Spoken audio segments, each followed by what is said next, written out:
मेरा नाम एरिक है और मैं आपको अपने साथ वैलेंटाइंस की रात हुआ ऐसा वाक्य सुनाता हूँ जिसे मैं आज तक नहीं भूल पाया।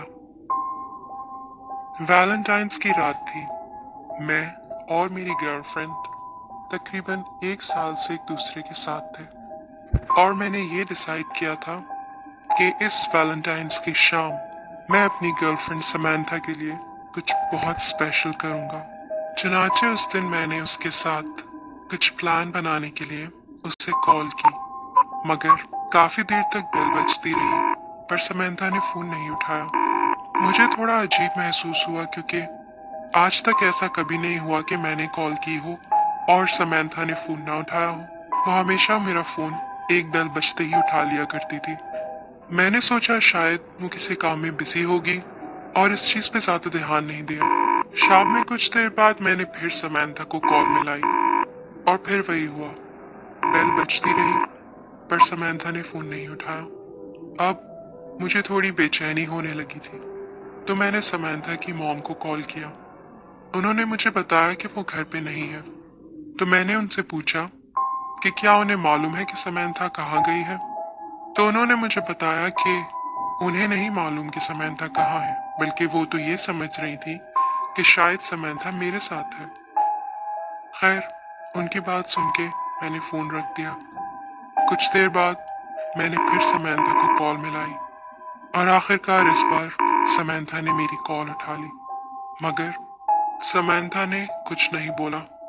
बिल्कुल खामोशी थी, बस किसी के सांस लेने की आवाज आ रही थी।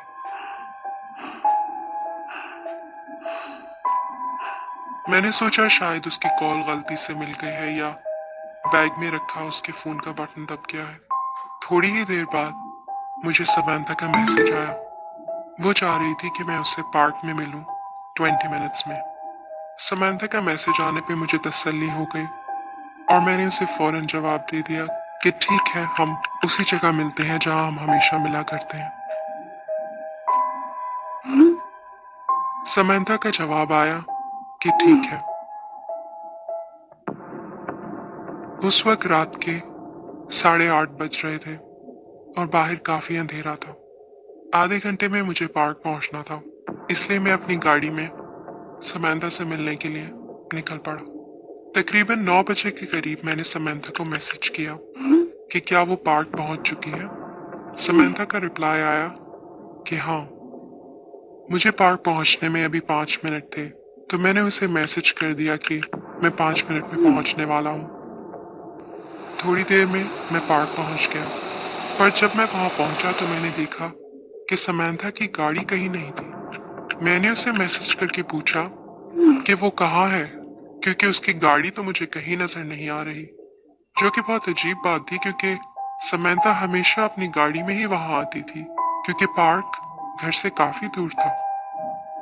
खैर, मैंने सोचा मैं आगे चल के देखता हूँ, शायद समंथा पार्क में अंदर कहीं होगी। और आखिरकार समंथा मुझे दूर पार्क में उसी जगह खड़ी नजर आई जहां हम हमेशा मिला करते थे। मैं उसकी तरफ बढ़ रहा था, मगर अचानक समंथा मुड़ के दरख्तों की तरफ बढ़ने लगी और चलते चलते दरख्तों के बीच अंधेरे में गुम हो गई।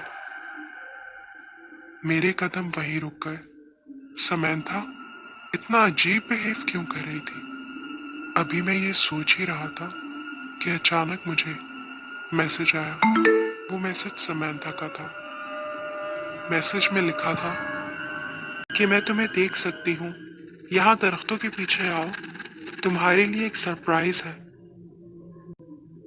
समंथा का मैसेज पढ़ के मुझे लगा क्योंकि वैलेंटाइंस है तो शायद वो मुझे कुछ सरप्राइज देना चाह रही होगी, इसीलिए ऐसा कर रही है। तो मैं आगे बढ़ने लगा, उसी तरफ दरख्तों के पीछे जहां समंथा गई थी।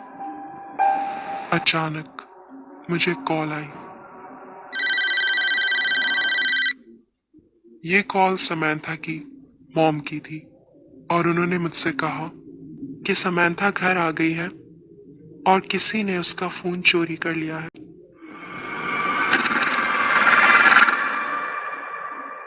तो आप सब अभी क्या सोच रहे हैं, मुझे इसके पीछे जाना चाहिए या नहीं? प्लीज़ मुझे कमेंट में ज़रूर बताना। ये आखिर कौन है? अगर सामान्था घर में है तो ये है कौन जो कि मुझे थोड़ी देर पहले मैसेज भी कर रहा था और मैं उसका रिप्लाई भी दिया। हेलो दोस्तों, अगर मेरी स्टोरी आपको पसंद है तो मेरे चैनल को लाइक और सब्सक्राइब करना मत भूलिएगा और बेल आइकन को भी दबा देना ताकि मेरी सारी न्यू स्टोरी की वीडियो आप तक पहले पहुंच पाए।